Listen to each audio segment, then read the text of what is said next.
Hola, Neil, muy buenos días. Buenos días también a todos aquí en mi canal Despertando Conciencia. Hoy tengo la gran alegría de tener en mi canal, he invitado a Neil Barrios, el director del canal Descubriendo, y muchos más que ahora lo voy a dejar que los comente. Neil, muy buenos días desde California, allá en Barranquilla, nuestro hermoso país. Hola Nora, muchas gracias por la invitación a tu canal Despertando Conciencia y a todas las personas que te siguen. Para mí realmente es un motivo de alegría y de halago, ¿no? Que me inviten a canales, a entrevistas. No es habitual, pero aquí estoy dispuesto a compartir con ustedes. Ay, Neil, de verdad que es usted un hombre muy sencillo, muy humilde.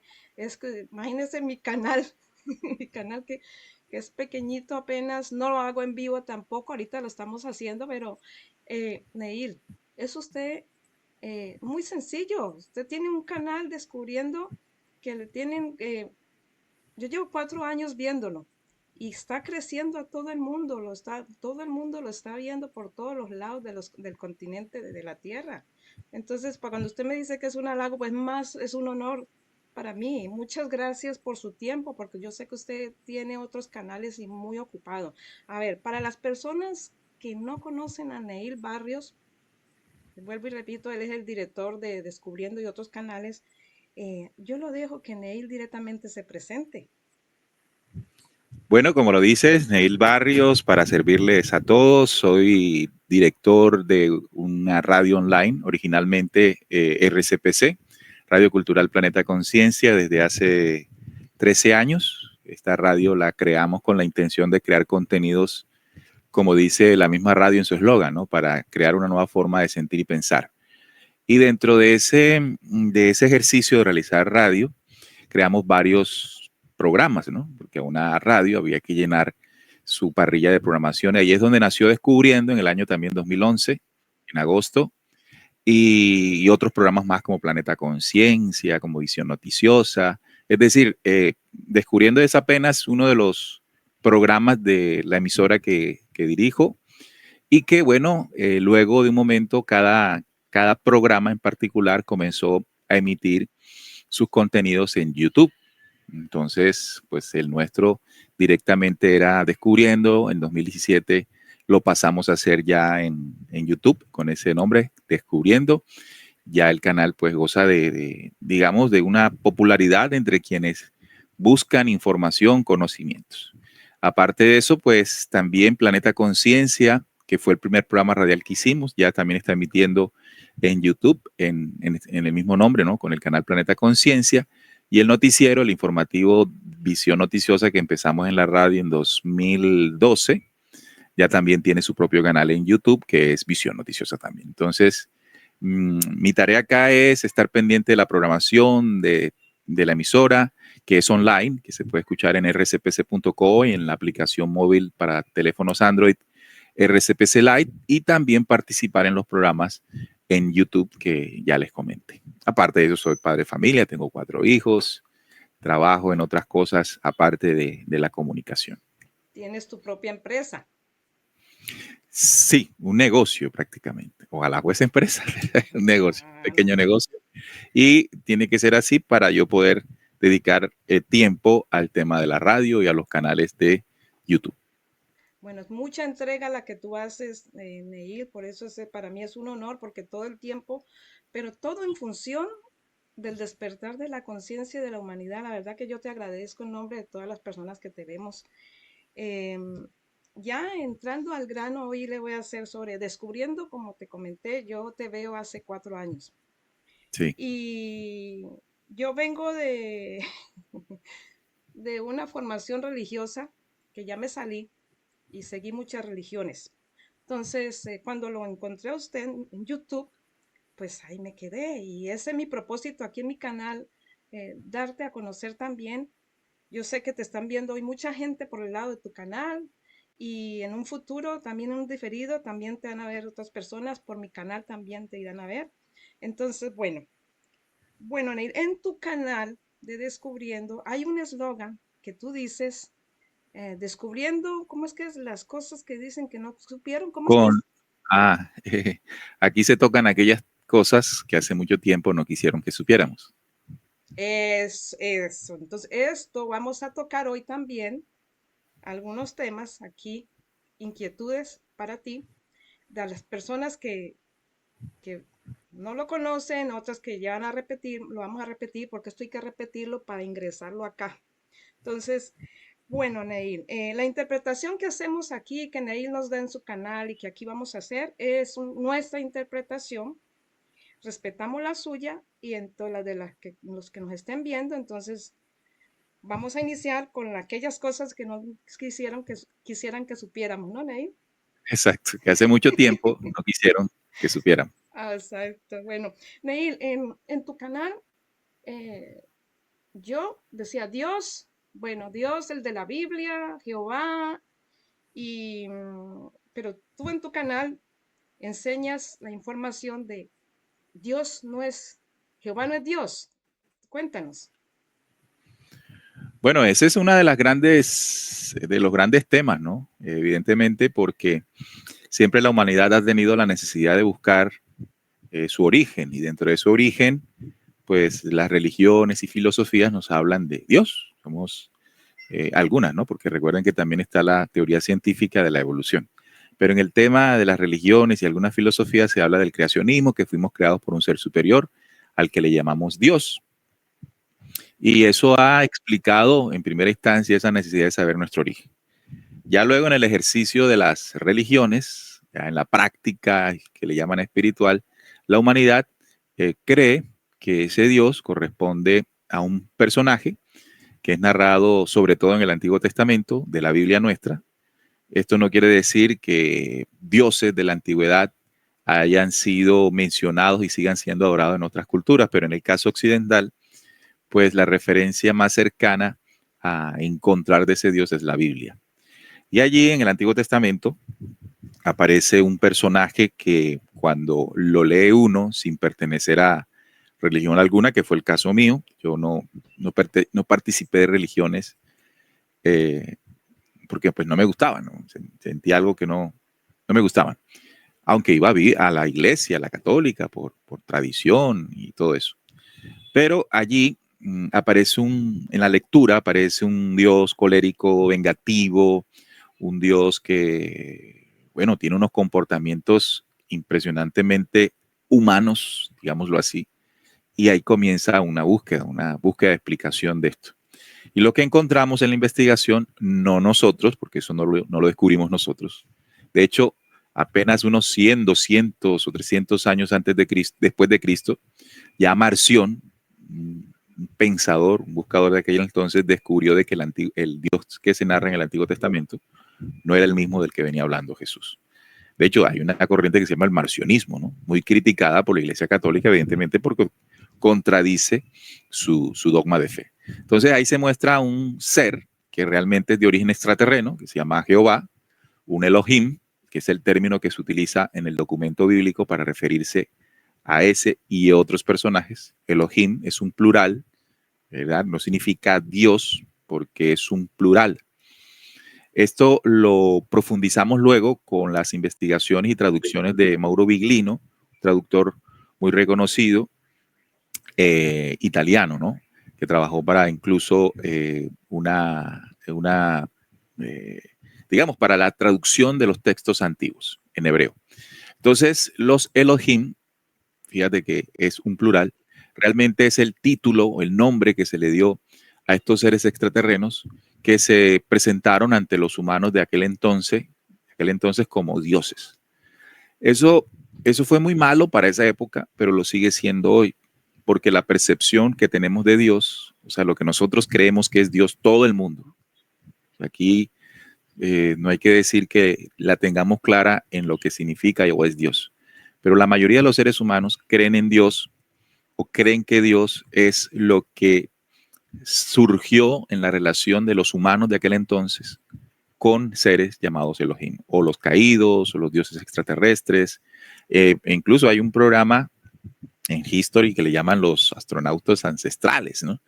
Haciendo referencia a seres que llegaron aquí hace mucho tiempo, y se hicieron pasar por Dios. Cabe destacar que a la visita también de seres maliciosos que suplantaron o se hicieron pasar por grandes y poderosos, al tiempo llegó una fuerza positiva que advirtió de ese engaño. Entonces hay una fuerza o facción negativa, que son los dioses, estos sanguinarios que piden sacrificios, como Jehová, Yahvé, Tetragramatón, y hay unos seres que también nos han acompañado, por ejemplo, un Jesús que vino a compartir, digamos, un mensaje distinto al que Jehová con sus guerras, invasiones, muerte y todo eso enseñó. De hecho, el pueblo hebreo, el pueblo judío hoy, con lo que está ocurriendo en Gaza, nosotros podemos escuchar al señor Benjamín Netanyahu refiriéndose a textos, a profecías o a hechos que ocurrieron con ellos cuando eran ese pueblo israelita dirigidos por Jehová. Vengativos, destructivos. Netanyahu dijo hace poco que debían cumplir la profecía de Amalek, aquella que uno lee en el Antiguo Testamento que dice: ve y destruye todo lo que tienes, no te apiades de ellos, mata a hombres, mujeres, a niños y aún a los de pechos, asnos, caballos, todo. Entonces eso es lo que ellos practican porque se los enseñó un Elohim llamado Yahvé. Entonces esa es una de las, de todo el mundo de la investigación, es el que, digamos, el tema que causa más curiosidad, más atención, porque pues es el tema de Dios, ¿no? Sí, exacto, exacto. Y tanta divulgación que hay ahora, como tú lo dijiste, en History Channel, ¿cierto? Canal de History. Sí, por ahí Ahorita, vi los astronautas ancestrales, creo que se llama, alienígenas ancestrales, creo que se llama esa serie, que de alguna manera ayuda a entender que en el pasado fuimos visitados por seres que nuestros antepasados confundieron con dioses. Bueno, no confundieron, ellos dijeron que eran dioses sí, y no lo eran, ¿no? Evidentemente. sí, sí, mire, ese otro lado de la información que no se conoce y mucha divulgación, como Mauro Biglino, que esa traducción de los textos, Ha tantos ayudado términos, mucho. bastante, bastante, Ha bastante. Eso ayudado que mucho. decir que de la nube pasara a una nave, ¿cierto? Sí, él habla del A un Ruach. planeta, a una, ¿cómo es? De la nube pasar a una nave, ¿cierto? Habla del Roach, traduce lo que es Roach, él traduce lo que es el Kadosh, que es el Espíritu de Dios. Kadosh se escribe en hebreo, y él dice que eso es un objeto pesado. La traducción literal del término no tiene nada que ver con el Espíritu de la creación o Dios, sino son objetos que volaban. Recuerda usted que dice también el Éxodo, sobre todo, que Jehová guiaba a su pueblo en una columna de humo y en la noche una columna de fuego, o sea, un objeto volador, ¿sí?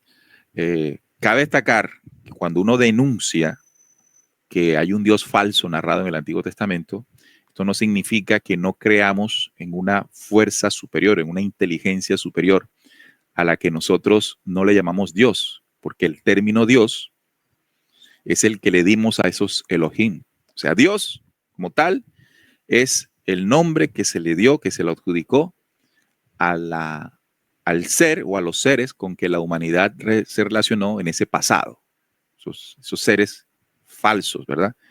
Mientras que entendemos que hay una inteligencia, incluso científicamente hay científicos muy progresistas, muy revolucionarios, que dicen que la inteligencia de la creación permitió que la creación fuese, pero no por el azar. Entonces, lo que conduce inteligentemente, armónicamente, el desarrollo y el equilibrio de las creaciones es una inteligencia superior. Esa existencia es indiscutible, no se puede negar, porque pues vemos su perfección nomás con mirar alrededor en la creación. Eso sí existe y y de ahí venimos nosotros. Pero nosotros no le llamamos Dios porque incluso acatamos, bueno, no acatamos, seguimos de pronto el consejo que dice un libro apócrifo, que es el libro Secreto de Juan, encontrado en la década de los 40 en Egipto, en algo que se llamó la Biblioteca de Nag Hammadi. Allí en uno de sus capítulos dice, hablando del creador, de la fuerza creadora, uno dice el creador, la fuerza y la fuerza creadora, dice que no deberíamos llamarle Dios, porque es más grande que un Dios.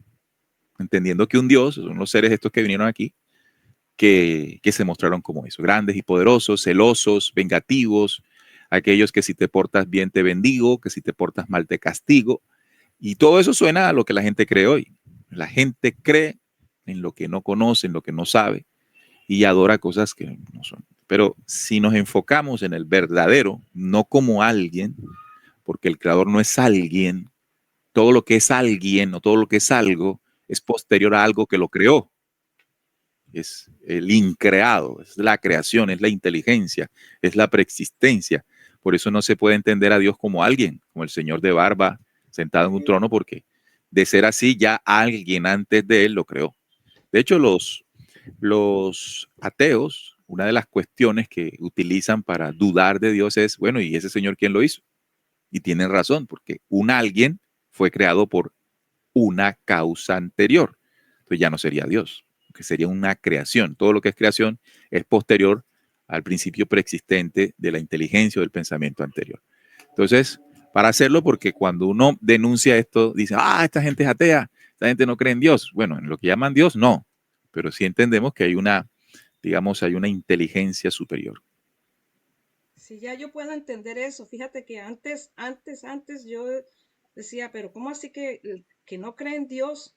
Y uno decía que es ateo. Ahorita yo resulto ser atea, porque ya Del no Dios creo que en se el... adora, sí, claro. Exacto, exacto. Entonces, eso es, wow, explota cerebros por primera vez para los que estamos en esa parte de la creencia de la religión.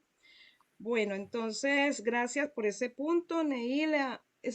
Hay otra parte que, que usamos muchos, o usaba yo, pero los católicos, que es la pasión de Cristo en la Semana Santa. Vi hace poco un video de ustedes en el otro canal Lo con su hicimos en esposa. Planeta Conciencia. Sí, Lo también. hice con mi esposa, Sí, sí. sí, pero en Descubriendo también ustedes lo han venido tocando hace tiempo. Sí, Y claro. es esa parte de que si nosotros, que Jesucristo murió por nuestros pecados, Él fue crucificado por nuestros pecados y nosotros nos sentimos culpables por eso y que hay que adorarlo y alabarlo.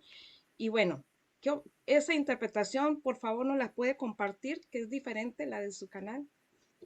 Claro, porque, bueno, en el concilio de Nicea, que fue en el año 325 después de Cristo, el emperador romano Constantino convocó una reunión ecuménica con la intención de, inicialmente, disipar una discusión que había entre los primeros cristianos sobre la divinidad o no de Jesús, que si era hombre, que si era Dios, que si era el Hijo de Dios, que si era Dios encarnado. Los cristianos, los primeros cristianos, incluso también fallaron en la, digamos, en el desarrollo de la enseñanza de este hombre llamado Jesús, porque ellos tenían un molde de humano terrestre, dogmático, religioso, pues esa era su realidad. Eso lo aprovechó Constantino, un político, militar, emperador de Roma, ya había logrado unificar el imperio romano que estaba dividido en cuatro. Era una tetrarquía en aquel entonces. Y Constantino dijo, bueno, yo tengo que unificar esto, no solamente a nivel militar, político, sino también religioso. Un estratega, ¿no? Político estratega. Y el tipo decidió y olió lo que sería un culto, lo que sería un posible culto poderoso para unificar su imperio. Y vio en el cristianismo primitivo como los elementos para lograr unificar el imperio.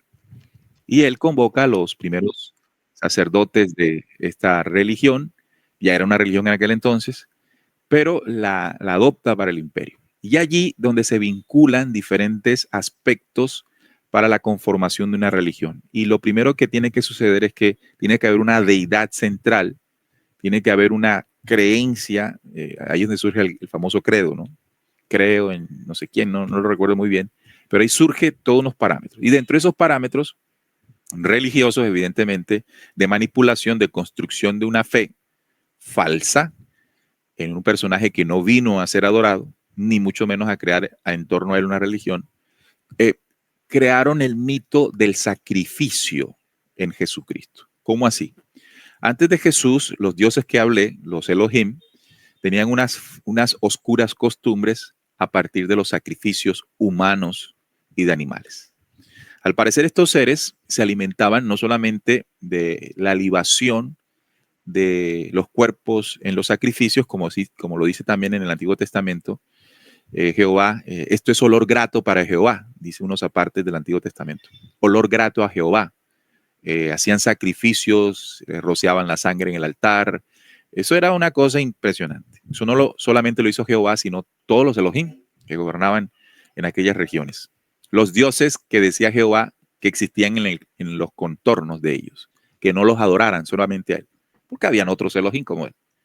Entonces, ellos pedían sacrificio porque el sacrificio representa para esas entidades alimento físico y energético. Entonces, se inventaron una cuestión bastante hábil para manipular a los humanos, y es que si me traes un sacrificio, te perdono tus pecados. ¿Ya? Hicieron sentir al hombre pecador, entre el bien y el mal, lo bueno y lo malo, lo que haces, y si no lo haces, estás en pecado. Y esa estructura, que generó bastante miedo, ellos mostraron una solución. Bueno, si me traes un sacrificio, te perdono. Imagínate lo astuto que eran esos carajos. Y lo estipularon. Ellos estipularon eso. Usted lee el Levítico, en el caso religioso, en el caso católico, cristiano, o sea, las religiones que utilizan el Antiguo Testamento como su fundamento de fe. Y ahí dice lo que tienes que entregar, una paloma, un macho cabrío, lo que sea, pero era un sacrificio que se ejecutaba en el altar. El altar era el lugar santo donde muy cerca estaba esta entidad, un ser físico corpóreo, algunos de ellos de tipología reptiliana, y se alimentaban física, energéticamente de esos sacrificios. Entonces, se traslada la situación de Jesús como un sacrificio también. Se enseñó de que Jesús fue enviado por Dios a manera de sacrificio para que expiara los pecados de la humanidad, para perdón de pecados. Ese modelo, esa estructura de creencia es la misma de los Elohim de la antigüedad. Evidentemente Jesús no fue enviado para eso. Jesús no es un sacrificio, ni con su sacrificio expió los pecados de nadie. Porque si usted ve los resultados, la humanidad sigue igual. Incluso algunos aseguran que hasta peor. Entonces, ¿qué fue lo que ocurrió realmente? Jesús simplemente fue asesinado. Fue un hombre que tenía el conocimiento y la claridad de que este planeta y esa región donde él llegó estaba siendo gobernado por unos poderes absolutamente, además de dominantes, mentirosos, y que estaban encarcelando el espíritu humano. Hacerlo, como también significó, por ejemplo, intentar hacerlo en la época del oscurantismo, la Edad Media, era con expectación de muerte. Es decir, denunciar eso públicamente era tirarse la soga al cuello. Habló contra poderes muy fuertes, en el caso de lo religioso contra el Sanedrín judío, que era una especie de corte religiosa que estaba conformado por los líderes del judaísmo llamados los grandes sacerdotes. Si recordamos a Caifás y Anás, él denunció permanentemente esa fe y esa creencia, y esto le valió, por supuesto, ser declarado objetivo militar, por decirlo así. Lo mataron. O sea, Jesús no fue un sacrificio, fue un asesinato. Los responsables intelectuales del asesinato de Jesús fueron los sacerdotes judíos, la élite religiosa judía. Imagínese usted que dentro de sus leyes les advertían, o Jehová les había advertido, creo que no, yo de citas no las tengo todas en la mente, no me preocupa hacerlo, no soy pastor para conocérmelas todas, soy investigador y cuando quiero busco y la encuentro. Y así también invito a quien me escucha. Pero si usted busca, encontrará que creo que es Éxodo, no lo recuerdo bien. Advierte Jehová que cuando un personaje llegase mostrando prodigios y tales prodigios se cumpliesen, pues había que matarlo. Es decir, que cuando se levantara alguien que hablara más de la cuenta y pusiera en riesgo la fe en un falso Dios, pues había que aniquilarlo. Los judíos, conocedores de esa Torá, de esa ley, vieron en Jesús el reflejo de lo que les había advertido su Dios y lo mandaron a matar. Los intelectuales fueron ellos, pero quien dio la orden fue el poder dominante que sí tenía, digamos, la autoridad para hacerlo, que era el imperio dominante en aquel entonces, que era Roma. Así que el enviado del emperador, el gobernador enviado por el emperador, era Poncio Pilato, fue el que dio la orden de asesinarlo. Fue crucificado como se hacía en aquel entonces para las personas o los bandidos más peligrosos, crucifixión. Y allí se presentó. Entonces, él no muere por nuestros pecados o para librarse de los pecados. Eso es un modelo antiguo, que no sirve. Incluso Juan, el Bautista, dice también que el perdón de pecados no lo hace los sacrificios, realmente es un corazón arrepentido.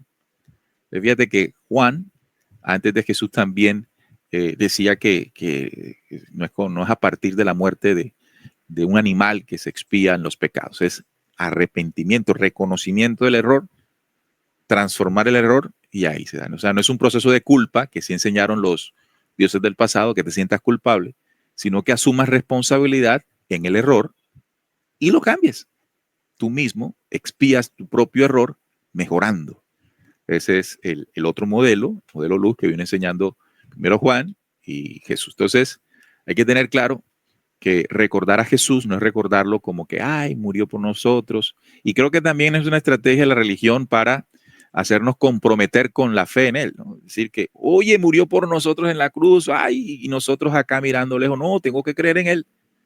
Entonces es como una obligación al compromiso de la fe en Él, cosa que pues Jesús por ahí alguna vez hizo un programa, recientemente hace unos 2, 3 meses, que llamé El cristianismo te aleja de Cristo. Lo que llamamos cristianismo realmente te aleja de lo que es Cristo. Y Cristo y Jesús son cosas diferentes, siendo una también. Porque Cristo es una esencia, es una condición, es una vibración del pensamiento, de la energía interior, mientras que Jesús es una persona. Por eso decir Jesucristo no está bien. Es mejor decir Jesús, el Cristo. Jesús, el hombre, la persona que conocimos, el Cristo, la fuerza que tenía por dentro. Y además él enseñó que esa fuerza que él logró tener por dentro, todos la podemos tener. O sea que tú puedes ser Nora, Cristo, yo puedo ser Neil, Cristo, no vamos a salir llamándonos así. Solo estoy haciendo el comparativo para decir que nosotros estamos invitados a desarrollarnos internamente para lograr esa condición que desde antes de Jesús, porque Cristo es antes de Jesús, lo narra el libro secreto de Juan, desde el principio original, el principio preexistente que ahorita hablé, Cristo ya era, no como una persona. O sea, no, ustedes cuando escuchen Cristo, no piensen en una persona, en un ser así. Jesús es el Cristo, no. Es una fuerza preexistente que es el reflejo de la suma de dos energías en la creación, que es el principio original, el espíritu virgen y el espíritu invisible. O sea, las fuerzas preexistentes, cuando se manifestaron, lo que surgió fue el Cristo. No es alguien con manos, con pies, no, no, no. Cristo es una esencia en el universo. Y de esa esencia están tocadas las creaciones. Están tocadas todas las creaciones porque contiene sabiduría. Voy a explicarlo de otra manera, porque de pronto estas cosas son muy elevadas y a mí no me gusta hablar tan elevado, sino hacerlo un poco más sencillo. Hay científicos que comienzan a decir que un espíritu realmente ¿qué es? El término es espíritu. ¿Qué es un espíritu? Es una energía, primero es una energía, no es materia, es una energía y esa energía contiene información. Es decir, ellos le llaman que es un campo energético organizado que tiene conocimiento, que tiene información, que tiene datos, por decirlo en términos de la parte. Entonces usted tiene un computador, el computador tiene un software que son unos aparatecos, ¿sí? Circuitos, chips, pero por dentro fluye una energía que es todos los programas. Los programas son el hardware, ¿sí? Y esos no se tocan, que son unos y ceros, energías que van fluyendo por todos esos aparatos electrónicos, esos circuitos electrónicos. Estoy haciendo un símil nada más, no estoy diciendo que eso sea así, pero para que usted entienda que esa energía que se mueve allí, que procesa los datos, que utiliza un software, una parte física para moverse, es el espíritu. Es el espíritu, porque es un campo de memoria, contiene memoria, tiene energía, evidentemente, porque si no, no circularía la información. Entonces, eso mismo ocurre, póngale, pero en el espíritu de la creación. La creación, cuando usted mira, se imagina la creación de universos, galaxias, supergalaxias, eso es animado por un espíritu, una energía, y esa energía tiene conocimiento, tiene sabiduría. Es decir, ¿por qué los universos o las galaxias usted ve que giran de una manera así como espiralada? O sea, para que eso ocurra, tiene que haber un pensamiento anterior que lo genere, o sea, un conocimiento, una sabiduría.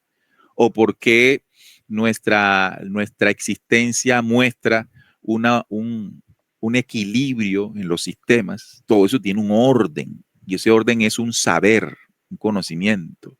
Como cuando usted llega a su casa y la ve desordenada. Uy, esto está desordenado, voy a organizar. Hay una inteligencia que lo va a organizar. En este caso usted pone esto acá, pone esto allá. Eso no se puso solo. Usted, su espíritu, su esencia dijo, esto está mal aquí, lo pongo acá. Hubo alguien que dirigió el orden. Entonces, eso es un espíritu. Tiene información para hacerlo. Entonces, en ese sentido, vuelvo a lo que estoy diciendo, nosotros vamos a lograr esa esencia de Cristo en la medida en que sumemos experiencias que permitan que nos acerquemos más a lo armónico, a lo equilibrado. Cuando estamos más en eso, eso es Cristo, esa es la esencia de Cristo en el hombre. Entonces Pablo también lo advirtió. Pablo tenía luces y oscuridades. ¿Sí? Pablo tenía unas luces impresionantes, pero al tiempo tiene unas tonterías, pero impresionante Pablo. Locuras de Pablo. ¿Y qué es lo que refleja ser un hombre normal? Pablo era un hombre normal, no San Pablo, como nos dice la iglesia.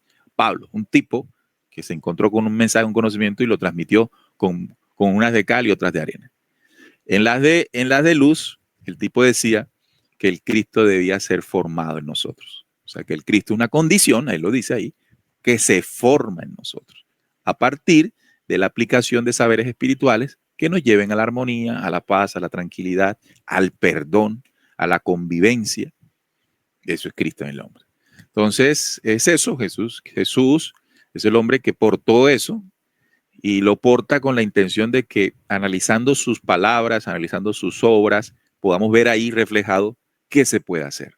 ¿Ya? Es como cuando usted tiene un papá, el papá es ejemplo, ¿no? El papá con su comportamiento debería ser, ¿no? Hay padres que son un mal ejemplo, pero el padre y la madre terminan siendo una imagen que el hijo tiene, la primera imagen que el hijo tiene para copiar, ¿sí? Entonces, eso mismo es lo que resultó siendo Jesús. Llega un hombre con una esencia terrestre, pero con una esencia estelar, y su comportamiento, su palabra, sus dichos, sus formas, sus maneras, es un reflejo de lo que nosotros deberíamos alcanzar. Por eso dice imitarlo, imitar al Cristo, imitar eso que puede desarrollar en nosotros el Cristo. Pero eso no tiene nada que ver con sacrificios. Disculpa que hable tanto. No, no.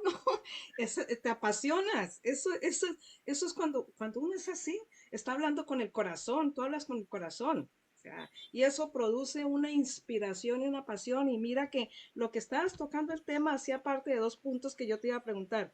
Alma y espíritu, y qué diferencia entre Jesús Cristo y Jesús el Cristo. Pero mira, Neil, que esa parte de alma y de espíritu, las definiciones, yo las he buscado y he encontrado diferentes definiciones filosóficas, diferentes definiciones en las religiones. Entonces, cuando yo las voy a compartir, las quiero expresar, inmediatamente los que están en la parte de la Biblia y todas las cosas, dicen, pero ahí dónde está la definición.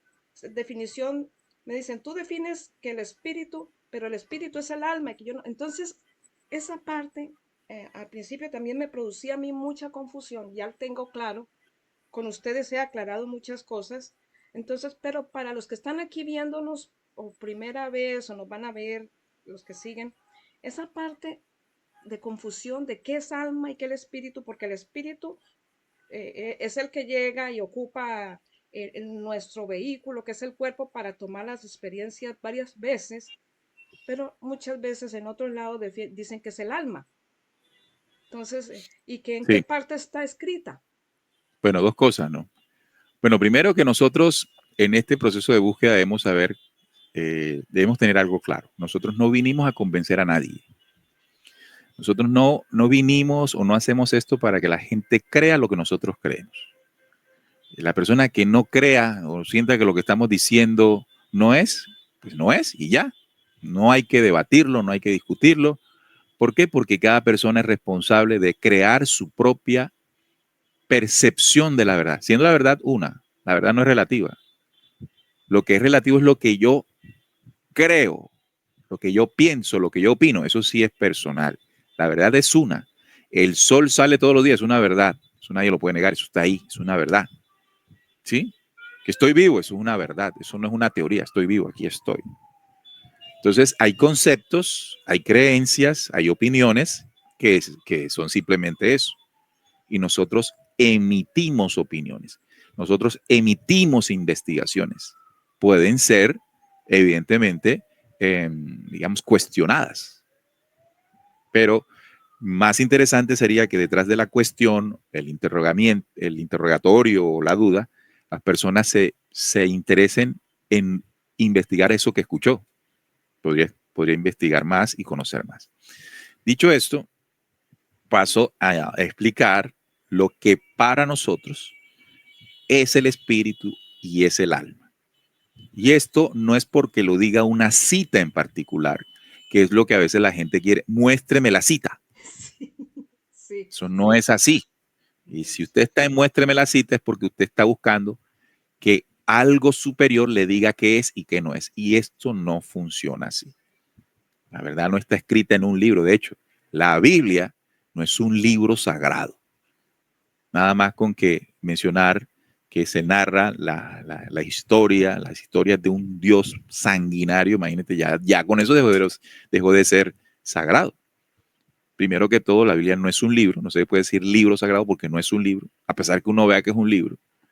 Es un conjunto de documentos que se escribieron en diferentes tiempos, en diferentes idiomas, por diferentes personas, que luego fueron reinterpretados, que se les cambió nombres, entonces ya eso dejó de ser lo que la gente cree y dice. Con esto, ya el que es religioso deja de ver esta entrevista. El que es valiente continúa. Pero les decía que eso no se encuentra en un versículo, eso es la acumulación de información, no solamente de carácter espiritual, sino científica.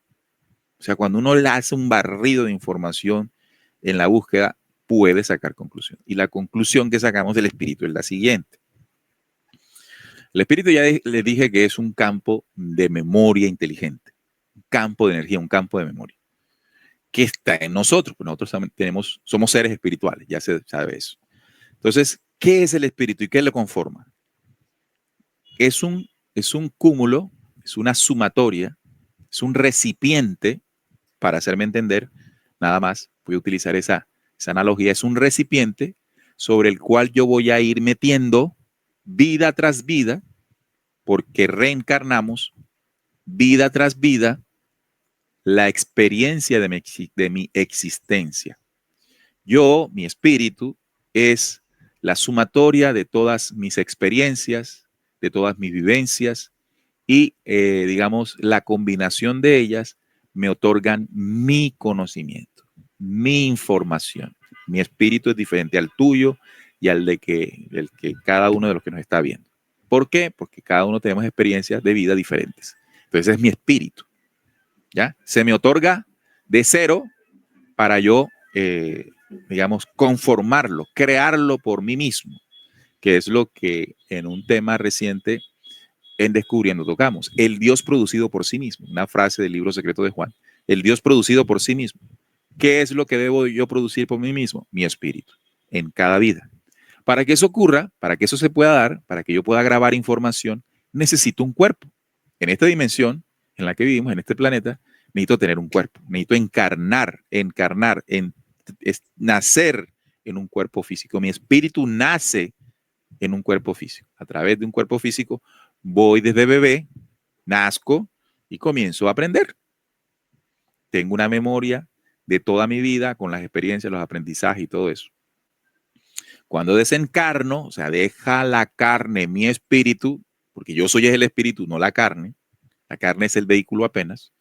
Cuando desencarno, mi espíritu deja de estar en ese cuerpo porque ya dejó de existir, y por ley de mi espíritu, que está regido por leyes universales, me permiten volver a encarnar. O sea, nazco nuevamente, mi esencia espiritual, no Neil, porque Neil fue la identidad que tuve en esta encarnación, mi espíritu, que ni es varón ni es hembra, porque el espíritu no tiene género. Los géneros es en la corporalidad, en el cuerpo físico. Vuelvo y nazco y me dan la oportunidad para seguir aprendiendo. Ahora, hay que seguir esto porque sé que vienen preguntas inmediatamente en la mente. ¿Por qué tenemos que volver?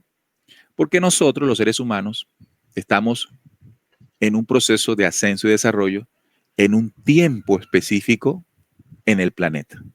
Este planeta nosotros lo vamos a vivir durante 7 periodos. Cada periodo dura miles y miles de años. Entonces, nuestra perfección la lograremos pasando los 7 niveles, o los 7 pasos, o los 7, sí, pasos o días. Son 7. Duran miles y miles. O sea, que duramos millones de años en el planeta entre nacer y morir, nacer y morir. Y lo que se va creando en el nacer y morir es mi espíritu. Mi espíritu lo voy creando, lo voy conformando. Como el vasito que les dije, el recipiente se va llenando, se va llenando. En cada vida se va llenando. Constituyo mi propio espíritu. Somos seres individuales que venimos aquí a crear nuestro propio espíritu, a darle una esencia a nuestro propio espíritu. No vamos para mundos paralelos, no vamos para el infierno, no vamos para el cielo, no vamos para ningún lado durante esos periodos. Para que lo tengamos en cuenta, apenas vamos por el segundo periodo como humanidad. Desde la historia que usted conoce hasta hoy apenas llevamos 2 pasos, nos faltan 5. O sea que calcule que todo lo que hemos vivido aquí, lo que usted cree que hemos vivido aquí, que son miles y miles y miles de años, apenas eso suma 2 días, 2 pasos. Faltan 5. Porque hay gente que dice, ay, yo para volver acá, con este mundo vuelto nada. Bueno, el desarrollo del espíritu es para que lo volvamos bueno, para que lo volvamos bien. ¿Y por qué no recordamos? Porque el concepto, el principio de la retrocognición, que es recordar lo anterior, se da apenas en el 5.º paso, en el 5.º día, vamos por el segundo. A veces, para que usted lo entienda hoy, nosotros nos entristecemos con recordar lo que nos pasó hace 2 años y nos ponemos mal. Hay personas que le pasó algo hace 10 años y no lo superan. Imagínense que pudiésemos recordarlo de antes. Pudiéramos con eso, ¿no? Todavía no estamos en el desarrollo para eso. Por eso hago ese parangón. Entonces, ese espíritu va trascendiendo y va puliéndose, nace, encarna como hombre en unas, como mujer en otras, en África, en Europa, en América del Sur, América del Norte, tiene que acumular todas las experiencias en este planeta. Fue bueno, fue malo, fue regular, hizo cosas buenas, hizo cosas negativas. Todavía está metido en el tema religioso, aún le falta, tiene que salir de allí, pero lo hace solo. Por eso decía ahora, si usted no cree nada de lo que estamos diciendo, no es responsabilidad de nosotros hacerle creer, ni más faltaba. Usted seguirá siendo nuestro amigo y listo. Yo no me ocupo de eso, no es mi responsabilidad. Solamente compartimos para quien quiere escuchar. Ahora vamos al alma. El alma es la parte que la creación deposita en nosotros. Ya expliqué que es la creación, no Dios, sino la creación, el principio creado, el pensamiento anterior, la creación, el verbo, tantas cosas que hay para definir eso que es más grande que Dios, que lo que llamamos Dios. Te otorga o nos otorga a cada uno de nosotros la vida. Para que el espíritu y el cuerpo caminen, necesitan el combustible. Se llama la vida, el verbo. Y esa vida es una memoria también. Es una memoria también, es una información, es un conocimiento también, es una sabiduría. Por ejemplo, el corazón contiene la vida, porque él, a partir de su impulso de diástole y sístole, marca la existencia, sella la existencia humana. Ahora, ¿qué hace que el corazón se mueva? Los científicos dicen, y están en lo cierto, de que no depende del cerebro. O sea, el corazón es autosostenible en el sentido de su movimiento. Sus impulsos eléctricos son independientes a todo el cuerpo. Y él es el motor de la vida. Entonces, la vida en ese corazón la incentiva, la conduce, la dirige el verbo, la creación o el alma. Cuando el alma entra en ti, cuando el alma está en ti, estás vivo. Tu corazón late, tus células se mueven. El espíritu, ya no lo vamos a llamar espíritu, sino el alma hace que tú vivas, seas, para que tengas un cuerpo vivo, para que tu espíritu pueda aprender. Entonces ese es el acompañante del cuerpo y del espíritu, porque da vida. Y no solamente da vida, sino que da guía, porque tiene conocimiento, ya no tu conocimiento, sino el conocimiento de toda la creación. Tiene la memoria universal. Entonces, para entenderlo de otra manera, lo expliqué hace poco y siento que se entiende así más fácil. Ponga usted que usted tiene un automóvil, usted es el chofer. El automóvil es su cuerpo, es el cascarón. Usted puede salir cuando se baja del carro, ¿no? Usted se baja del carro y el carro queda ahí inerte, no se mueve porque no hay quien lo conduzca. Es como cuando usted desencarna o se muere, usted sale del vehículo, sale del cuerpo. Ahí el carro se puede oxidar, se puede dañar. Se murió, no se mueve, igual.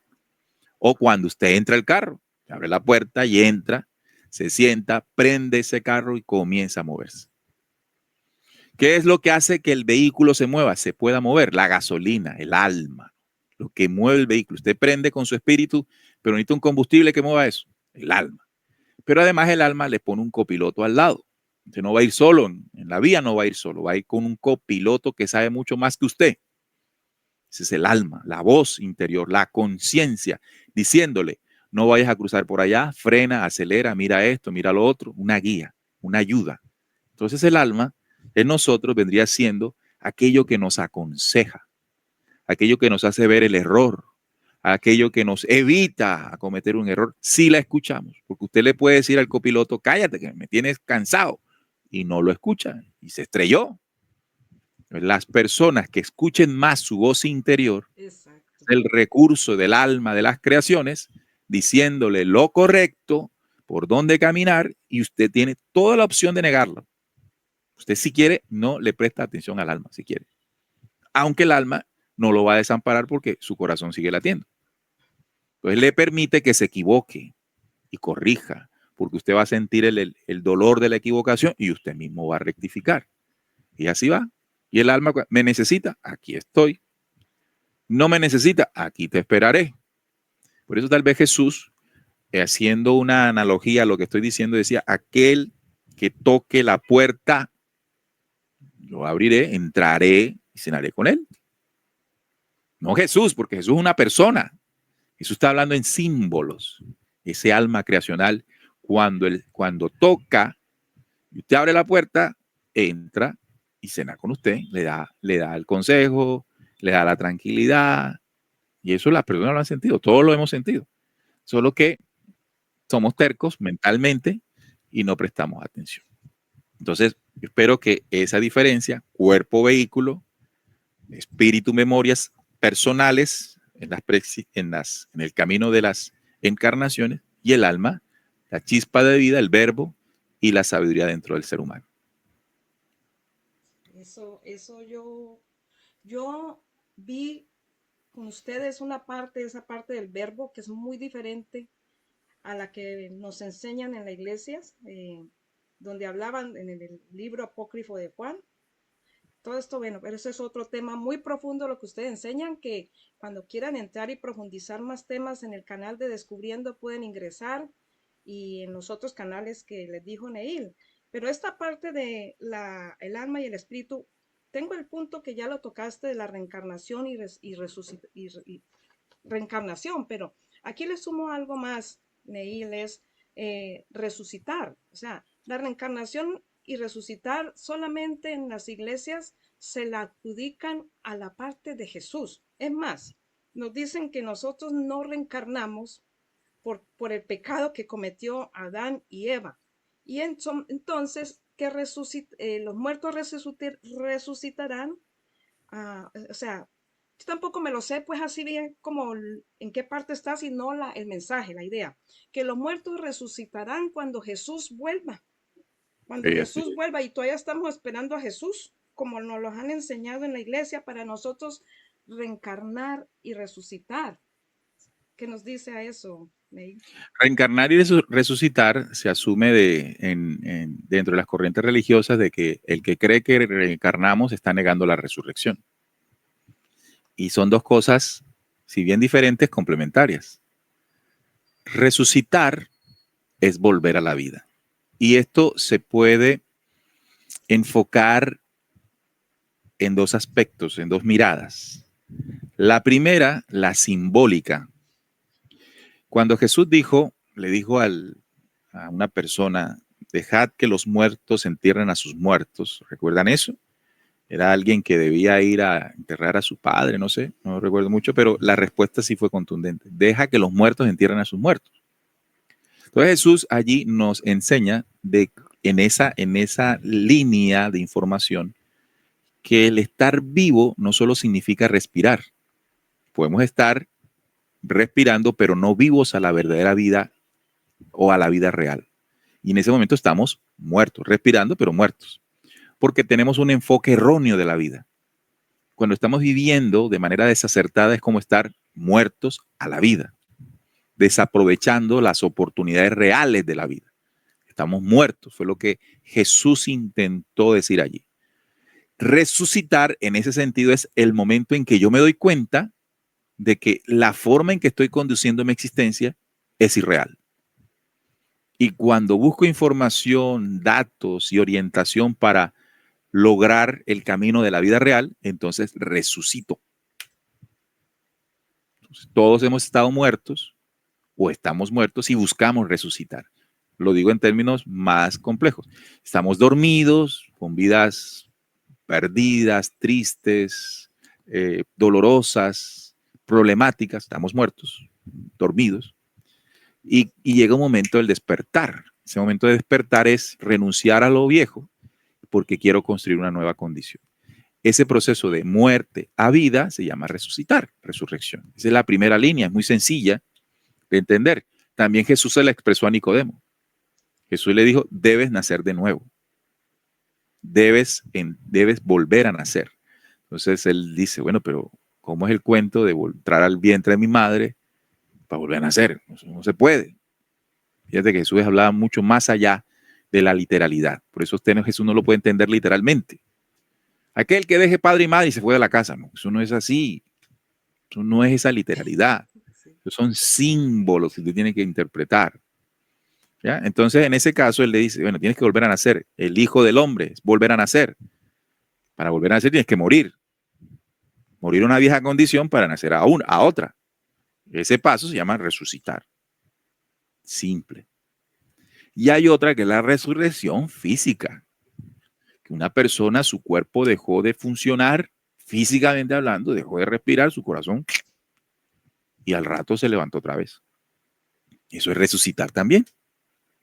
Digan ustedes, aparte de Jesús, ¿cuántas personas han vivido ese proceso? Muchas.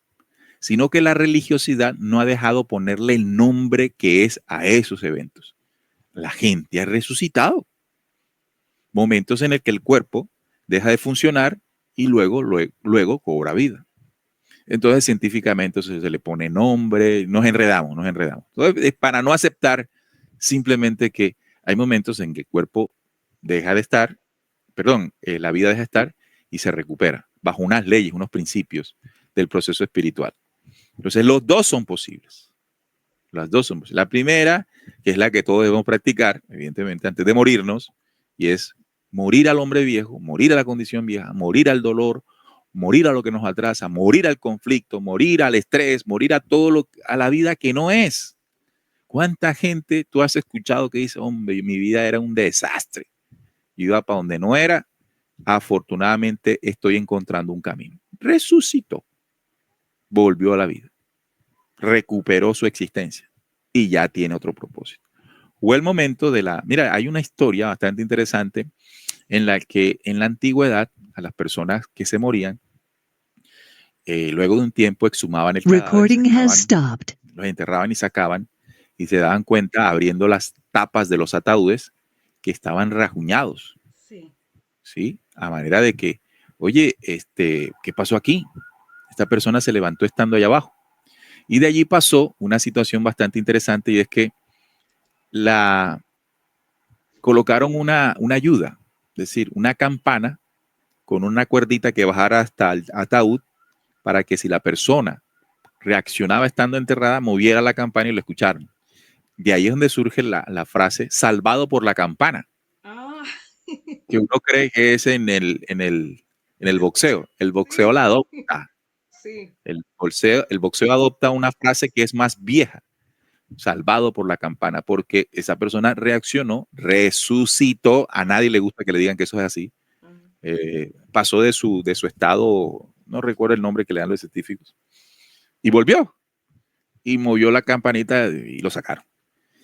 Entonces, esas cosas han pasado. Ahora, si nos vamos a las citas de la Biblia en el Nuevo Testamento, cuando usted busca, no me la sé, tendría que buscarla, pero quienes son lectores de la Biblia dice que cuando Jesús resucitó, cuando Jesús volvió a la vida, varios muertos lo hicieron.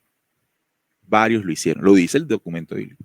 O sea, en el momento de la muerte y resurrección de Cristo, dice la Biblia que varios cuerpos de santos resucitaron con él. O sea que la resurrección que plantea la Iglesia Católica solo en Jesús es mentira si usted lee este versículo, porque muestra que también lo hicieron otros. No sé si buscarlo acá, pero me demoraría, porque es una cita interesante, creo que está en Mateo 39. Bueno, pero eso más. Perdón, ustedes lo han tocado en su canal, ¿cierto? Sí, claro. Déjame y lo busco.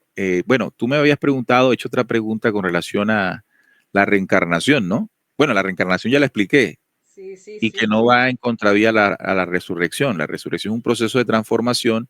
La reencarnación es un proceso de ley para que el espíritu avance, tome las memorias suficientes y logre un nivel de transformación óptimo en la creación. Pero fíjate, Neil, que si, de pronto si mientras busca, yo quiero comentar Sí. aquí, yo en mi canal he estado consultando, averiguando, porque es mucho lo que se ve de las resurrecciones en las personas hoy en día. O sea, le dan muerte clínica, de eso se llaman experiencias cercanas a la muerte.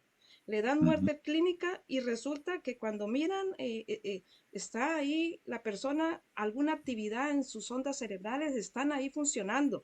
Entonces la persona vuelve, cuando vuelve, cuenta y está, lo que vio no en la materia. Entonces, esa parte de las experiencias cercanas a la muerte es la misma resurrección, que es la muerte clínica. Y al mismo Claro. tiempo lo que tú dices, a un pecado, morir a un error, eso es resucitar, es lo que le llaman, el término lo he aprendido ahí en su canal, es el Hijo del Hombre, que lo hablan mucho, creo, en el Evangelio apócrifo de Juan, ¿no? O algo en uno de los documentos que ustedes mencionan mucho también, de los pleyadines y todo esto, documentos que pues ahorita le voy a preguntar así para que los mencione y las Ya personas que tengo no la sepan lo cita. conocen. Ya tengo la cita. Aquí la busqué, la encontré. Está en Mateo 27:52. Apúntenla. Mateo 27:52 al 53. Dice, y muchos cuerpos de santos que habían dormido se levantaron y salieron de los sepulcros después de la resurrección de él. Vinieron a la ciudad y aparecieron a muchos. Entonces, muchos cuerpos de santos, personas que se consideran buenas, por decirlo así, que habían dormido o muerto, se levantaron y salieron de los sepulcros y después de la resurrección de él. Entonces, ahí hay otro evento. Los sepulcros no es como ahora que nos entierran a uno. Los sepulcros eran lugares, cavernas, cuevas donde se llevaban a los muertos. Entonces, ahí Mateo está. 27:52. Sí, de 52-53. Mateo 27:52. 52. Mira, fíjate que en eso de la reencarnación que estuve hablando ahora días, hice la comparación de lo científico a lo que estaba en la Biblia. Me puse a buscar y encontré en la Biblia, habla de la, bueno, reencarnación, que no reconocen en las religiones. Bueno, esa parte ya, Neil, también hay otro punto que es cuando los libros apócrifos. Hay muchas personas que no saben qué son los libros apócrifos y me gustaría que ustedes nos lo mencionaran aquí, más los otros documentos que ustedes se basan para hacer ese enlace de lo que ustedes hablan todos sus temas de las cosas que no quisieron que supiéramos. Pero los apócrifos son libros como los que la gente lee oficialmente, los evangelios y eso, que no fueron vinculados en la reunión aquella que les hablé al principio del Concilio de Nicea. Había un conjunto de libros, había un conjunto de información que se manejaba en la época antes del Concilio de Nicea, que recuerden 325 después de Cristo. Habían varios documentos que circulaban, que se estudiaban, que algunas personas leían, otros no, pero había información, como hoy existir una cantidad de libros, ¿verdad? Vamos a traerlo acá para entenderlo mejor. Es como si nosotros en la búsqueda utilizáramos varios libros, ¿no? Dame un libro que tú leas tradicionalmente, que te guste leer ahora. A mí que me gusta leer ahora, pues, ¿Algún libro que te guste leer? bueno, me gusta bueno, yo estoy leyendo la energía en la conciencia o el mapa de la conciencia, es uno que me gusta leer mucho. Bueno, tú lees ese libro, Ujú. yo leo un libro de ciencia, alguien, todos leemos varios libros, ¿ok? Y de pronto a un dictador que nace ahora, que surgió ahora, un tipo, un loco allí, que logró obtener poder, dice, bueno, ahora vamos a organizar este cuento, hay muchos libros circulando por aquí, vamos a buscar a los especialistas más poderosos y nos van a decir qué libros sí son los correctos para estudiar. Bien, entonces cogen ellos, se reúnen y dicen, bueno, este libro sí, el que lee Nora, no, eso el que lee Nora no, eso va para afuera. El que lee Pedrito, sí, venga para acá, papá, y dicen, estos son los libros de la búsqueda, de aquí ustedes tienen que sacar la información. El resto, voten eso, escondan eso no sirve.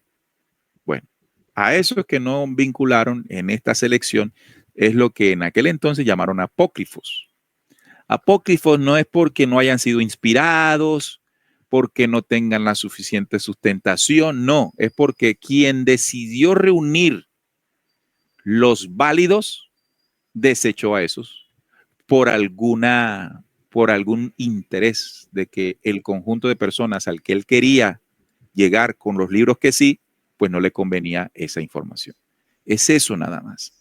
Nada más, solo que a esto, por ejemplo, la Iglesia Católica dice que cuando hacen el cónclave para elegir el Papa, se reúnen los cardenales y el Espíritu Santo llega ante ellos y le dice por quién votar. No, eso no es así. Ellos como hombres eligen el que más les convenga, el que más crean, pero no es un hecho divino. La elección de los libros que conformaron el canon bíblico, la Biblia que usted conoce, no fue un hecho divino. Eso fue un hecho realizado por seres humanos, algunos con algunas creencias bastante dominantes, unos por principios religiosos, otros por principios políticos, y quedó eso. Lo que no metieron allí quedó como apócrifo, le enseñaron a las personas a no leerlos y le metieron miedo para que no lo hicieran. ¿Sí? Para eso está la Inquisición. ¿Cuánta gente no sufrió y no murió por la Inquisición al atreverse a leer otra cosa que no era la Biblia? Entonces, a punta de sangre, dolor y sacrificio, le hicieron querer a la humanidad que el único libro que le puede hablar a usted de Dios y de la espiritualidad es la Biblia. Y lo demás es del demonio. Es para que usted pierda la fe. Entonces eso no es así. Los apócrifos he hablado del libro secreto de Juan, he hablado, por ejemplo, del Evangelio de Valentín, una cantidad de textos interesantes que Recording is ahí on. están para cada uno de nosotros. Entonces son documentos valiosos, hay muchos, yo no me he leído todos, hay muchos del Evangelio de la Paz, eh, el apócrifo de la Natividad de Jesús, hay muchos y se encuentran en las bibliotecas ya, Recording is on. se encuentran en muchas partes. No sé si Fíjate, con eso responde a todo. sí, sí, sí, sí, mire, a mí me pasó algo, porque es que cuando yo menciono los libros apócrifos y con alguien me pasó y lo fue a buscar en el Google, se googleó, vamos a buscar, ahí te dicen que son libros que, o sea, dan como una impresión de que libros que mienten, libros que no fueron permitidos ni autorizados para que hicieran pertenencia a la Biblia. Así de sencillo, mira. Entonces, No, y así desde ahí son. el sistema te hace que muestres los libros así. Bueno, lo otro, Neil, es, hablando de miedo, las profecías solamente son las que entendemos nosotros, que son las que están en la Biblia, y nos meten miedo. Lo entendemos como miedo, y que si se van a cumplir, si se cumplen y si actualmente se están cumpliendo. Ya, la profecía. Bueno, esa profecía es un cuento que tiene de todo. Tiene verdades, tiene mentiras, tiene manipulación. En general, la profecía, ¿cómo hablar de ella? La profecía es un mensaje. La verdadera profecía es un mensaje que viene de arriba, no es terrestre. O sea, a las personas que nosotros llamamos profetas, esas personas, de ellas no es lo que dicen. Arrancando de eso. ¿Eso quién lo dijo? Fulano. Esa información no es de él. La verdadera profecía es un mensaje que se traslada a la humanidad desde los cielos, o sea, es un mensaje extraterreno de humanidades que nos visitan o que nos han visitado y buscan a una persona a quien contactar y le dan una información profética. Esta persona tiene la responsabilidad, si quiere, porque tampoco es obligatorio, de transmitirla, retransmitirla a todos nosotros. Hay algunos que lo han hecho en documentos, ya con la modernidad hay el quien hace videos, alguien que escribe, en fin. Esa es la profecía. Hay otra cosa, y voy a profundizar en cada una de esas. Hay otra cosa que lo podemos hacer nosotros los terrestres. Los terrestres podemos hacer proyecciones de lo que podemos, de lo que puede pasar en el futuro. De hecho, hay una ciencia que es la estadística y todo esto, que estudiando el comportamiento de alguna situación del pasado con lo del presente se puede proyectar un futuro. Eso no es necesariamente exacto, pero nosotros podemos adelantarnos a las cosas que puedan suceder. Un ejemplo, si tú vas a viajar de donde tú estás a 3 horas más allá de donde vives y te vas en tu automóvil, pues el día que lo hagas, si yo me acerco a tu automóvil y veo que tus llantas, tus gomas están un poco desgastadas, yo por mi experiencia te puedo decir que te puedes pinchar.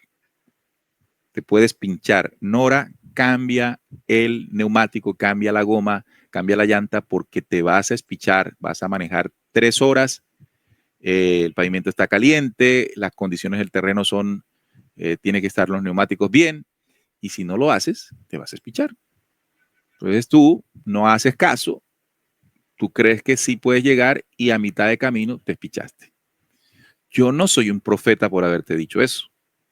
No te profeticé que te ibas a espichar o que te ibas a pinchar. Yo solamente proyecté viendo los elementos propios de tu automóvil, las llantas y todo eso, y pude calcular, o como pudo pasar que llegaste sin ningún problema. ¿Verdad? Entonces, una cosa es la profecía y otra cosa son las proyecciones nuestras. Ahora, la profecía en sí, ¿qué es? ¿Qué es? Resulta que nosotros en el planeta Tierra, como dije al principio, fuimos visitados por unos seres que se llaman los Elohim. Ellos manipularon la genética humana, redujeron el tiempo de vida de los humanos, introdujeron el germen del error, hicieron muchas cosas, implantaron las religiones, los cultos, las creencias. Además de eso, crearon el control o el dominio del hombre sobre el hombre, la esclavitud, las ideologías que controlan, políticas que controlan. Ellos instauraron los enfrentamientos para defender con sus ejércitos cada terreno, cada conveniencia, cada interés. O sea, instauraron unos poderes de control. Hay un plan para ayudar a las personas, a los seres humanos, a salir de esa manipulación. Y ese plan es lo que yo conozco o digo o manifiesto o comunico, el plan estelar. El plan estelar es un conjunto, son varias cosas, un conjunto de informaciones e intervenciones que han hecho los extraterrestres positivos para ayudarnos a contrarrestar lo que han hecho los Elohim. Y dentro de toda la información del mensaje estelar hay un pedacito que se llama la profecía. Entonces, en sí, ¿qué tiene la profecía? La profecía tiene 2 dimensiones o maneja 2 cosas. Advertencia y al tiempo esperanza. Entonces, habitualmente nosotros creemos que la profecía solo es advertencia destructiva. Ahí estamos equivocados, porque no leemos directamente la profecía. porque es el concepto que tenemos de ella por lo que dicen otros, y ese es el problema. Cuando usted la estudia, no porque yo lo esté diciendo, sino que usted va y lee, directamente lee, entonces usted se va a dar cuenta que esto tiene una condición diferente. Advierte, pero también te genera esperanza. ¿Qué advierte? Estos Elohim y sus descendientes, que ya son humanos, tienen planes, tienen proyectos de control y dominación global. La profecía te advierte qué es lo que ellos quieren hacer, qué es lo que ellos van a hacer. No es que quien escribió la profecía está diciendo que eso pase. No, te está advirtiendo que hay unos poderes acá que quieren tales cosas y te advierte para que sepas protegerte de tales cosas. Ejemplo, la famosa profecía aquella del anticristo, de la marca, dice, nadie podrá comprar ni vender a menos que tenga la marca, el número de su nombre y tal. Entonces se cree que Dios, porque se asocia que la profecía la da Dios, se cree que Dios, ya dijimos que Dios no es alguien, la profecía la emiten personas de otros mundos, personas, no Dios, personas, mensajeros, hombres de otras dimensiones, transmiten ese conocimiento y dicen, miren, va a llegar un momento en el desarrollo del plan de esos negativos que ustedes tienen allá, que van a intentar controlarlos con un sistema que si usted no lo tiene puesto, o si no lo posee, no podrá comprar ni vender. No podrá ir a comprar la leche, no podrá vender las camisas si vende camisas. ¿Sí? Entonces van a tratar de controlarlos. No nosotros que le contamos esto, la gente que tienen ustedes allá abajo que quiere manipularlos. Entonces hay que diferenciar que eso que dice allí no es porque Dios quiere que ocurra, en esa mala percepción que tenemos de todo este cuento. Son unas civilizaciones que además vivieron eso ya, eso es otra cosa. Estas civilizaciones que vienen a advertirnos ya lo vivieron, ya están en un impulso superior y dicen, les va a pasar esto. Es como cuando usted está acompañando a su hijo y le dice, mira, no hagas esto porque te va a pasar esto. No es que usted quiera que le pase. Usted le está diciendo porque usted le pasó. Mijo, si tú haces esto así, te va a ir mal, mijo. Le está dando, entre comillas, una profecía. Pero no porque tú como padre quieres que eso ocurra, sino porque lo viviste, sabes que va a pasar. Entonces tú se lo das a manera de advertencia. Ya tú no puedes hacer nada si él acata o no acata eso. De hecho, la mayoría de veces no lo acata. Lo vive, se estrella y después dice, mi papá tuvo razón, mi mamá tuvo razón. Igualito acá. Es un mensaje de advertencia, solo de advertencia. Usted si quiere no lo oye o si quiere lo oye. Si lo oye, le va a ir mejor. Si no lo oye, va a sufrir. De cosas que la otra fuerza quiere hacer, va a hacer en sus proyectos. Israel quiere controlar, por ejemplo, hoy la zona empezó con Gaza, ya se está metiendo en Cisjordania, se está metiendo en el Líbano, se mete en Siria, en Irak no se quiere meter todavía porque ahí sí le tiene miedo. Pero quiere controlar una zona porque entre sus planes está reconstruir el tercer templo. Son ideas de ellos como religiosos de su falso dios Elohim, Jehová. Y para eso van a generar una guerra y todo. Y eso lo dice la profecía. Estos tipos quieren hacer esto, lo explica, quieren hacer esto, van a hacer esto, van a hacer esto, van a hacer esto, van a hacer esto. Y uno está viendo qué está pasando. Que quiere Benjamín Netanyahu quiere robarse toda esa tierra para reconstruir el templo. Eso lo dice la profecía. No porque la profecía envía que ocurra, sino que advierte que unos poderes quieren hacerlo. Y al tiempo menciona que el planeta es un ser vivo y como lo ha hecho siempre, se mueve. Y vamos a vivir un momento en el que se va a volver a mover, como ya se ha movido. Y no es porque Dios quiera que matarnos, ¿no? El planeta se mueve, vivimos en un planeta dinámico, las capas tectónicas se mueven, el viento se mueve, todo se mueve. Y se mueve periódicamente. Entonces la profecía nos dice, ojo, que se le va a mover. Tienen que prepararse para cuando se mueva. Y no se mueve porque que quiera desaparecerlos a ustedes, sino que es parte de su, como yo estoy aquí sentado, me acabo de acomodar, me acomodé, porque me cansé, me acomodé. El planeta se acomoda ciertos periodos de tiempo. Y la humanidad que esté en ese momento en el acomodo del planeta, tiene que saber agarrarse para que no sea el fin de ella en ese momento. Entonces, fíjese, han habido en la antigüedad movimientos de la Tierra y la humanidad no se ha acabado. Hay algunos que, no entendiendo los movimientos, perecen, pero vuelven a nacer. Recuerden el proceso de la reencarnación. Ahora también va a pasar eso. Entonces, unos proyectos que ellos saben que van a pasar porque hay unos codiciosos que quieren llevarlo a la Tercera Guerra Mundial, no es que de allá arriba la manden en la gran Armagedón, no, sino porque aquí hay unos intereses de Estados Unidos, Rusia, China y quieren el poder, quieren instaurar cada uno su nuevo orden mundial y eso desemboca en guerra. Y al tiempo dice, todo eso se habrá interrumpido porque coincide con los movimientos de la Tierra. Y eso es lo que la gente dice, el gran juicio. No, simplemente que todo eso negativo será interrumpido porque el planeta se va a mover. Si usted en el movimiento, es como cuando usted va en un automóvil, en un bus, servicio público, un bus, y usted está pendiente que cuando el bus va a frenar, cuando el bus frena, sé que a usted no le pasa nada porque usted se agarró. El que esté charlando y fregando la vida frenó y se fue por allá adelante, ¿cierto? Entonces la profecía dice, va a frenar, está pendiente para que no te suceda nada. Eso es, te advierte para que tú estés pendiente.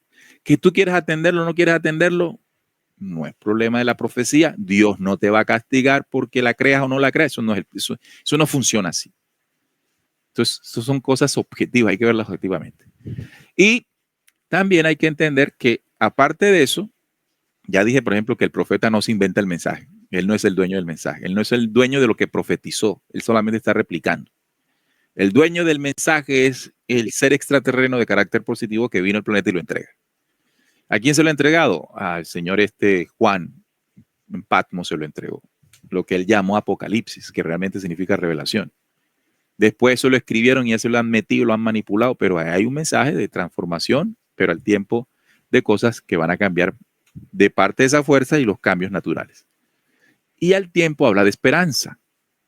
¿Qué dice la esperanza? Los procesos individuales que tenemos que realizar para cambiar. Se nos invita a cambiar, a mejorar. La profecía dice, no caigas en lo que la otra fuerza está haciendo, salte de ahí, no te dejes marcar, se resucita, te invita a la resurrección. Entonces, y te dice que hay un mundo nuevo, es decir, que cuando el planeta termine de moverse, tranquilo, va a estar mejor, como siempre ha sucedido. Se mueve y está mejor, pasa un tiempo, se mueve y está mejor. Y la humanidad siempre va a estar allí. Por lo tanto, la profecía no es el fin del mundo, el fin de la humanidad, pero sí, cada vez que se mueve, entierra poderes. ¿Sí? Por ejemplo, ustedes han escuchado la Atlántida. La Atlántida la tomó un movimiento del planeta y todos los poderes que ahí estaban establecidos dejaron de existir. Lemuria. Eran injustos. En Lemuria también. Mira que en Mu, ayer hablábamos de Mu en el programa, Sí.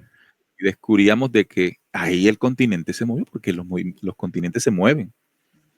Pero esa gente estaba advertida y pudieron crear remanente en América, en lo que llamamos hoy América. Entonces es eso. ¿Qué tal si nosotros hoy sabemos que el planeta se mueve? Lo sabemos, lo intuimos porque la profecía lo advirtió y vamos preparándonos para que cuando frene el bus no nos caigamos, no nos vayamos para adelante. Y hay otra cosa, ya aparte de eso que he explicado, y son los falsos profetas. De eso hay más que profecías. Hay más profecías de falsos profetas que profecías en sí.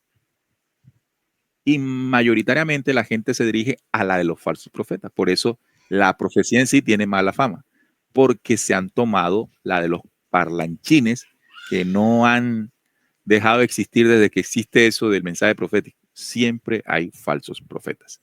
Entonces, ¿cómo se protege usted de eso? Primero, diferenciando que usted tiene que leerla. No espere que se la lean, ni vaya a la iglesia para que se la interpreten, ni que nosotros se la interpretemos. Vaya usted, que eso me da pereza. Bueno, entonces, que ese es simplemente con lo que otro le dice. Y ahí está usted supeditado al error. Sí, sí, es así. O sea, es prepararnos y no tener temor. Es así, como todo. Todo lo que tiene vida está sujeto al cambio, a la evolución, al movimiento. Y es tener la información para prepararnos. Eso es todo. Inclusive hasta cuando nos vamos a ir de este mundo, tenemos que prepararnos, no tomarlo con temor, ni es algo inevitable. Neil, Así es. ¿qué es los incubos y sucubos? Porque yo sé que esto aún funciona mientras vivamos aquí en la Tierra. Bueno, entonces sigamos con lo de los Elohim. Los Elohim fueron seres No nos extraterrenos dejan, negativos. ¿Perdón? que no nos dejan. Ellos, a diferencia de lo que la gente cree, ellos han sido combatidos por fuerzas positivas. Han habido destrucciones, han habido batallas, no solamente en los cielos, sino aquí. Y de esas batallas han quedado reductos o energías negativas de esos seres destructivos. Ellos tienen desde sus lugares de orígenes, que son en otros lugares de la galaxia, unas ciencias que les han permitido canalizar esas energías negativas y con ellas controlar también. Esas energías se llaman nigrománticas. Nigromántico viene de muerte, energía de muerte.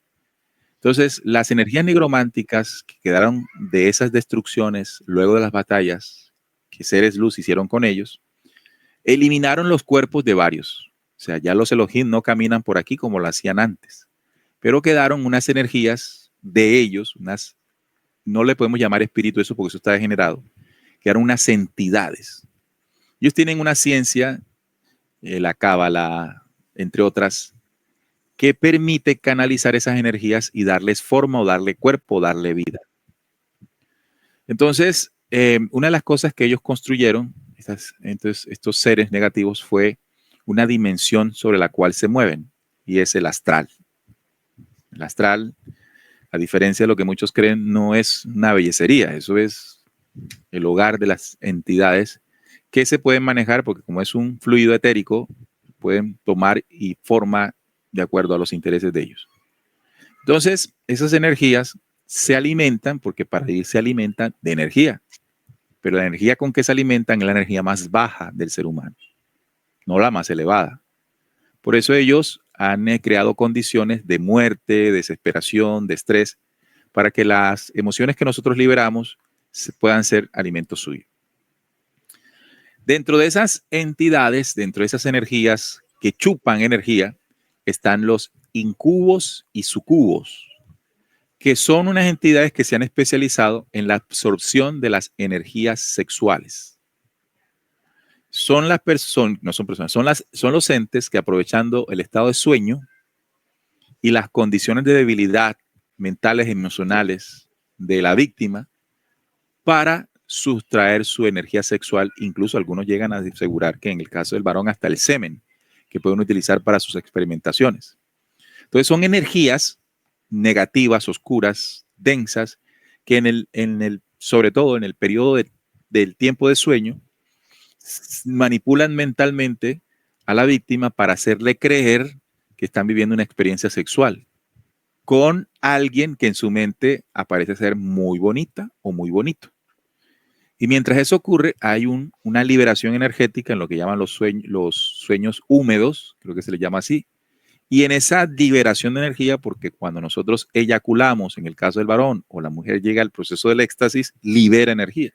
Y allí ellos absorben esa energía. La necesitan para existir. Entonces, los incubos y sucubos son parte del conjunto, porque son muchos, parte del conjunto de las entidades que para sobrevivir en el planeta son generadores de situaciones que hagan que el ser humano libere energías para su provecho. Entonces están los arcontes, están los incubos y los sucubos, ¿sí? Están las entidades grises, o sea, hay un montón. Entonces, en el caso de los incubos y sucubos, ¿cómo nos protegemos? Dicen quienes han investigado el tema de que si tengo el problema de incubo y sucubo, no duerma boca arriba o boca abajo, sino que me ponga en el dorso cubital, creo que se llama, o sea, de medio lado, mientras reviso qué es lo que me está llevando a sexualmente estar desequilibrado, ansioso sexualmente o con alguna problemática vivida sexualmente que ellos la aprovechan. El ataque es inicialmente mental para crear una condición corporal mental y sustraer energía. Esos son básicamente los incubos. Incubos porque se colocan arriba de la víctima. Y sucubo porque se ponen abajo. Entonces, en el caso de las mujeres, las, las ataca un incubo, se le pone encima a la mujer. Y para el caso del varón se le coloca debajo de él una, entre comillas, mujer, porque no es una mujer, es una proyección nada más mental, que se llama sucubo. Entonces, el sucubo que se le presenta al hombre es la mujer que él siempre ha soñado. Esa hermosa, la que él, para lo que él es hermosura, la va a ver y ahí está el sucubo funcionando. Y en el caso de la mujer, el incubo. Eso es. O sea, Neil, que en ese caso, porque eso estamos en es lo que se vive actualmente, ¿no? La parte sexual es algo que hace parte del ser humano, según cómo la vivas, si la vives en amor o si la vives simplemente por placer. Entonces sería que allí tienen que ver muchos esa parte de las emociones del hombre y la mujer y la manera en cómo ve la sexualidad. Sí, claro. Claro, la forma en que la esté viviendo, la perciba. Pues es un La alimento. sexualidad, sí, si la percibes mal, estás distorsionando una poderosa energía y eso la aprovechan estos entes. Si la entiendes, la vives, la disfrutas, pues no, depende de cómo se viva. O sea, yo puedo entender que este es como un mundo, por ejemplo, en el caso de la noche, vida nocturna, la prostitución, las personas que están adictas a la parte de satisfacerse a ellos mismos, como la masturbación, ¿no? Eso es un alimento para ellos. Y yo puedo ver, ellos es como esas razas intraterrenas que se alimentan también de nuestras emociones negativas. Sí, todo el conjunto, porque había dicho ahorita que los que están aquí no son de acá, son de carácter extraterreno, pero tomaron el planeta Tierra como su nido, su nido, no, su escondite, y cada uno tiene una forma de sobrevivir. Son muchos. Lo importante es que en el cambio este que está hablando del planeta, ellos no pueden seguir.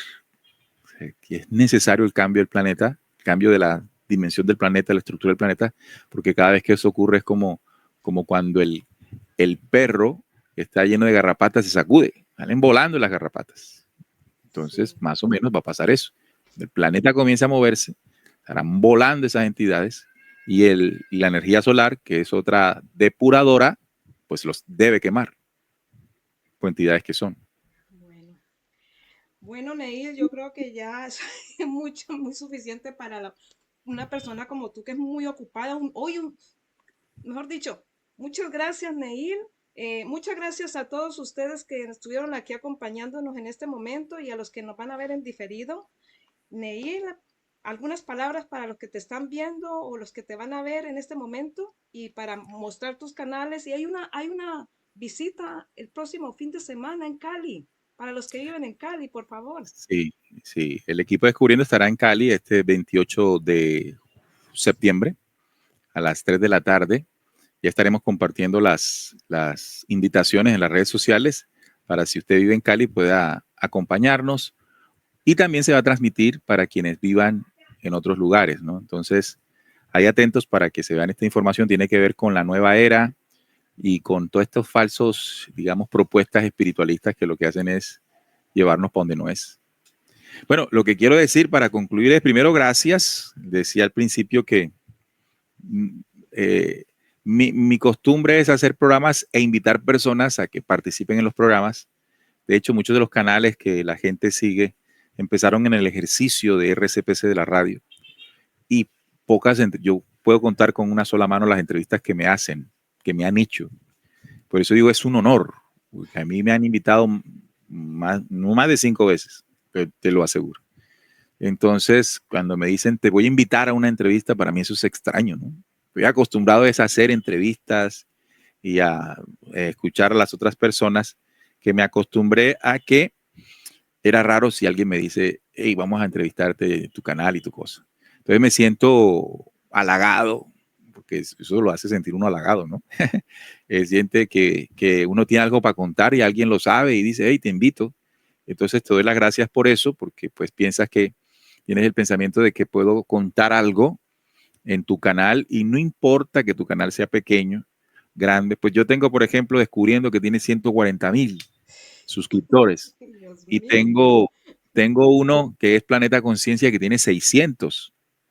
Entonces yo le pongo la misma pasión cuando hago descubriendo que tiene 140.000 que cuando hago Planeta Conciencia con mi esposa Trinidad que tiene 600. Entonces uno no lo debe mover el hecho de que tenga o no tenga suscriptores, porque yo en lo personal hago esto por amor, porque me gusta, porque lo siento.